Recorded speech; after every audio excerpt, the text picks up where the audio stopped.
Immediate response needed. This is urgent. So you may not be looking at that little red urgent sign, because we may see a lot of those. People may overuse those.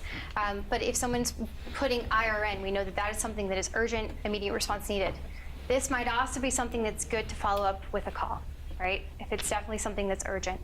SLO is good. If it's literally just a quick thought and you're just getting it out there and you just want to put it in the subject line, great.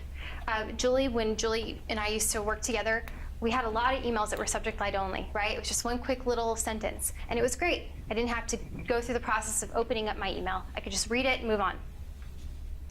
So I'm going to send these to you guys later this week. You don't have to, don't feel like you need to write them all down. But this is a helpful reminder of something that can help us when navigating that inbox. Do you mind going back to the email side? Thank you. So let's now talk about the body of the email. How many of us have received emails that are like a book? And throughout our day, yes, I'm sure all of us have. And I'm sure some of us are pretty guilty sometimes of writing those because we want to get it documented, we want to get all that information in there, right? We want to get our point across, which is understandable, right? So wouldn't it be nice if instead of receiving this big book, we open up an email. It starts with, hello, Rachelle, because it's the start of a nice email. It's just like face-to-face conversation, right? It's courteous. Hello, how are you? So, hello, Rachelle. This is the action that I need, or this is a question that I have. Okay, great, we're getting to the point. I'm not wasting my time reading about your weekend. I understand this is what needs to get done. And then underneath that, I have bullet points, or I have numbered exactly all the details that I need to follow up on that action, right? So that way, I don't have to take that big book, print it, sit there, highlight what's important, try to number it, try to figure out where my priorities are, and then email them and say, wait a minute, I'm really confused. What is it exactly that you need me to do? So instead now, right, can we all envision this nice email, exactly what we need to get done, or the question with follow-up details? So I think that that would make sense to all of us, right? And if we're already doing that, great. But if we're not doing that, I suggest we start moving in that direction to make life easier for everybody. Because I can guarantee if you're one of those people writing those big, long emails, the people that's on the receiving end of that, we're all busy. They're probably, maybe they're flagging it to read it later, or maybe they're just moving past it. Not even intentionally, it's just too much. So moving beyond email, let's talk about chatter. I think probably at least 70% of you out there have heard the word chatter come out of my mouth, right? We've talked about chatter. Chatter, chatter, chatter. And why do I keep talking about chatter? It's because chatter is such a great communication tool for us, and it is way underutilized. So right now, people think about their chatter, and when they think of chatter, they think about the email that comes to them saying, hey, something's going on, or hey, there's a problem here, or hey, I need you to finish this. Okay, yeah, that's one aspect of chatter. We use it in a very reactive way, but we can also use chatter in a proactive way, right? So maybe we have some general questions on an item. Maybe we have, maybe we're on a quote and we want to share a document with our manager. Maybe, for example, I'm going on vacation. I have a quote and my clients have forwarded me their inspiration image with maybe their drawings of their kitchen backsplash.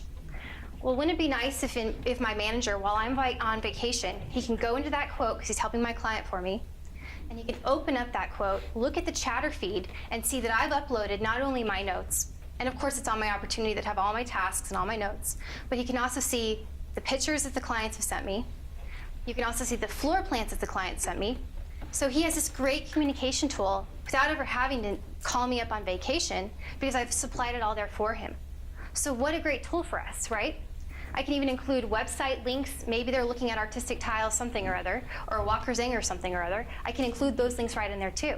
So with a quick click, my manager can click on that and go straight to the website. So I'm totally clear, it's transparent, it's out there. Doesn't that make sense? As far as warehouse guys go, because I'm trying to think of all our different departments, right? Warehouse guys. So maybe there's, after the sale has been created, and we're now starting to get the materials arriving. Maybe the client has had some emergency and they have some issue with delivery, or the delivery contact has changed. Well, wouldn't it be great if you knew you could rely on chatter to go in there and see all that communication of what's happened? You don't have to contact the sales manager. You don't have to contact the salesperson and take the time to do that. You can look right in Chatter and say, hey, I see that the delivery contact has changed because so-and-so has put in this information on this date. I see that there's maybe an issue, maybe there's a delay in something or other going on with the construction. So again, it's all there. It's displayed out there for us. Chatter creates transparency. It helps with accountability for all parties involved.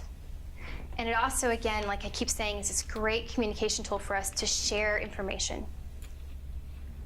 Anybody have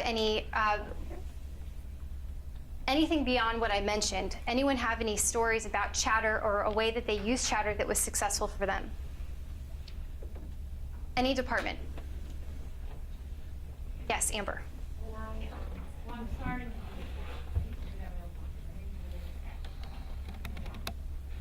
whatever. Like, I put in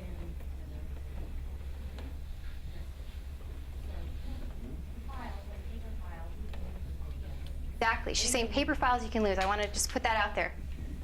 Yeah, it's really good. Because then sometimes clients are kind of like disappear.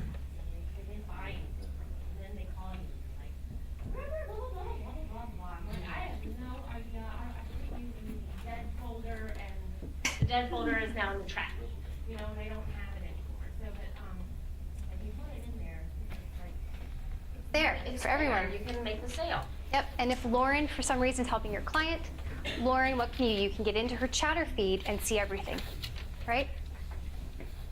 Yes, Liz. I used to Chatter when I created a job and how to do opportunity and the client samples, and I'll Chatter to Oliver and say, please send me samples and here's exactly and what job it's for and who they're going to, it's all in the sales force. Great. I think it's important to mention where you put your chatters on. Like, yeah. not everybody has access, and if I have to go through 5 different channels to figure out where your chatter feed is, it's really useful. Okay, so general rule of thumb with Chatter, right, is to chatter on the object that you're talking about. So if it's a sales order that you're talking about, chatter on the sales order. If it's a case that you've created for Raina, chatter on that case. If it's, let me think here, maybe it's a contact that you are, talking about with someone. Maybe I met somebody at a networking event and they told me how great you were and how they had future jobs. I can go onto that contact and I can chatter on that contact at maybe Roger. Hey Roger, this person, they normally shop in Rockville. They were talking to me about these great jobs they have coming up. I just wanted to let you know. I can chatter right on the contact if I want to, right? So there's different areas where you can chatter on. Pete. I was gonna say, a lot of the business cases you described were like a little bit reactive, but you can also, because you're like forensically reconstructing what happened with the delivery, or you're trying to figure out this and that, but you can also use it proactively. And I try to do that a lot with like the warehouse, especially with like Guy and with Chris, who's a purchasing agent. I'll leave them like a little breadcrumb. I know how they work, so I know when they're gonna come across something. So like if there's something special, I'll leave a breadcrumb. I won't chatter at Guy. I'll leave something in there for him because I know he's gonna come across it when he comes across that PO. And I'll just say, hey Guy, not at him, please talk to me about this PO when it comes in, it's special, or whatever it is. And so now I've set like basically been efficient, been able to put a breadcrumb in his path and be proactive and have him come talk to me, or same thing with Chris. So I think we can use it proactively as well as just kind of like Bouncing off of the whole proactive aspect of it, I want to use Julie as an example, and I know I keep picking on you, but Julie did something that I think is really great. And for all of us that are in showrooms, there's generally been one main contact that's been communicating with Julie in the product department about when she orders new boards for the showroom, or when she orders samples for the showroom, or when she's creating these purchase orders for material to arrive for your showroom. Well, what happens if that main contact is out and a box arrives and you're looking at that box and you're thinking, well, I don't know what these are for. Where do they go? Are these samples for a client? Are these samples for the showroom? Well, what she created was these merchandising groups per showroom. So she has these chatter groups that all members of that showroom are on each group, right? So she's got 6 different groups for the 6 different showrooms, and she can just generally chatter in that group and say, hey, I created this purchase order. She can tag that purchase order in there so you can quickly see it. I created this purchase order for this vendor for these materials. They are due to arrive on this date. If you have questions, let me know. So now everybody in that group can look at that group and say, hey, I know exactly what's happening with this box of material that just landed, right? Yes. So they have two choices, one to go look at the group or two to follow it. Exactly. Yep. Betty mentioned following groups. You can follow groups or chatter. You can follow objects in Salesforce. Cases. You can chatter and follow cases. Follow means you always get it, otherwise you have to look at it. There's a chatter feed in Salesforce that you can look at where you can see this communication happen. Tyler. One thing that I use a lot, that I find really helpful is, I'm looking at a lot of sales orders and purchase orders every single day. The conversations aren't directly related to me, so let's say one of my reps working with a salesperson is $20 seeing communication in chat. I don't necessarily need to do anything with that, but I want to check back on it later. So I'll go in and I'll bookmark that chatter feed, and then I pick out the time every, twice a week, and I just look at only my bookmarks, and I look back and say, hey, was this resolved, was this resolved, was this resolved?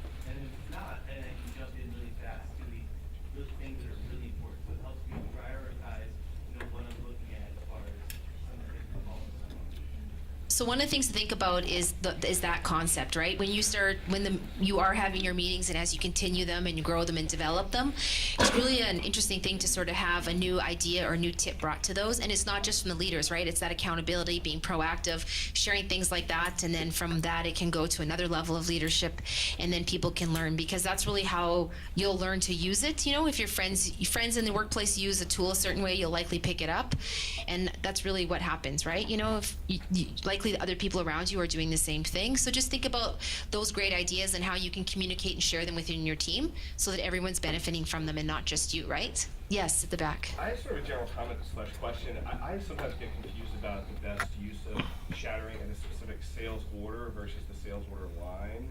And I've also come into situations where I have thought that I chattered something in a sales order, and it's, and I actually chattered at that one specific line item that was having the issue. And whenever you look at the sales order at first glance, you don't see the chatter for those sub objects. Right. So you don't realize maybe some of that communication is going on. So I guess, what is the best practice for that? Yeah, I think that's a really good point, and I think part of our communication plan that we can work on, that we're going to be working on over the next, period of time, I think we can get into those specifics of exactly where specifically you should be chattering for certain needs. But Scott, I would say generally, put it in an area that makes sense for everybody to see. And I think we're so used to looking at sales orders and quotes. We're not so much used to looking at the line. I'm really happy that you found that, because that means you were digging into the system, which I really appreciate. But I think that keeping it in a general place is probably best practice right now. Anthony. For me, chatter is very important, especially when improving orders. Lots of times they'll leave override or something like that, and I can't keep track of every order that I overwrote. And for us to reflect back, see who approved it and what was